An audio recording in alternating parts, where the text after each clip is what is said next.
রামের দেশে রামের মিছিলকে আটকানোর প্রচেষ্টা চলেছে। কলকাতা বিশ্ববিদ্যালয়ে রামনবমী পালন করা যাবে না। কেন যাবে না? রাম নিয়ে তো কাজী নজরুল ইসলামের কোনোদিন কোনো আপত্তি ছিল না। রামও থাকবে, রহিমও থাকবে, এটাই তো পশ্চিমবঙ্গ।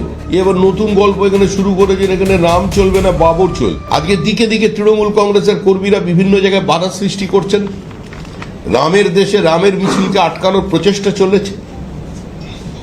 এই বিভাজনের রাজনীতি সমাজের একটা বৃহত্তর অংশের মানুষকে, 30% মানুষকে সম্পূর্ণ অন্ধকারের দিকে ঠেলে দিয়ে তাদের মূল জাতীয় জনজীবনের মূল স্রোত থেকে বিচ্ছিন্ন করবার যে অপচেষ্টা তৃণমূল করছে, যে ঘৃণার রাজনীতি তৈরি করছে, আজকে তার বিরুদ্ধে আমার মনে হয় পশ্চিমবঙ্গের মানুষ সচেতন হবেন।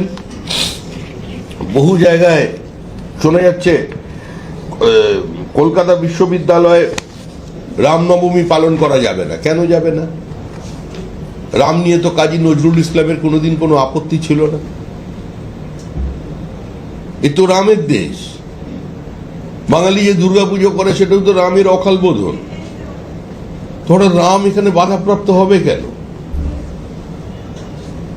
রামও থাকবে, রহিমও থাকবে, এটাই তো পশ্চিমবঙ্গ। এটাই তো আমরা দেখে এসেছি।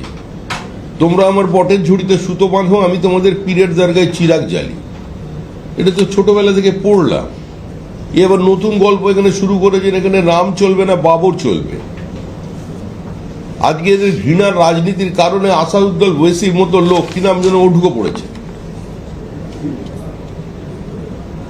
আবার তার সঙ্গে আবার হুমায়ুনও ঢুকে পড়েছে। আবার কিছু লোক বোঝাতে চাইছেন যে তৃণমূলের ভোট কাটার জন্য ব্যবস্থা হচ্ছে।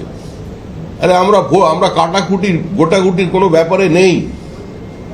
তৃণমূল আর এই যারা এই সমস্ত রাজনীতি করছেন ঘৃণার, এদের মধ্যে কোনো পার্থক্য নেই। হুমায়ুনই তৃণমূল আর তৃণমূলই হুমায়ুন।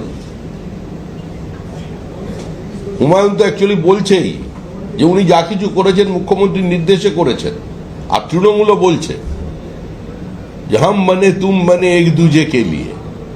কতদিন চলবে এই রাজনীতি? এর বাইরে মানুষকে বেরিয়ে আসতে হবে।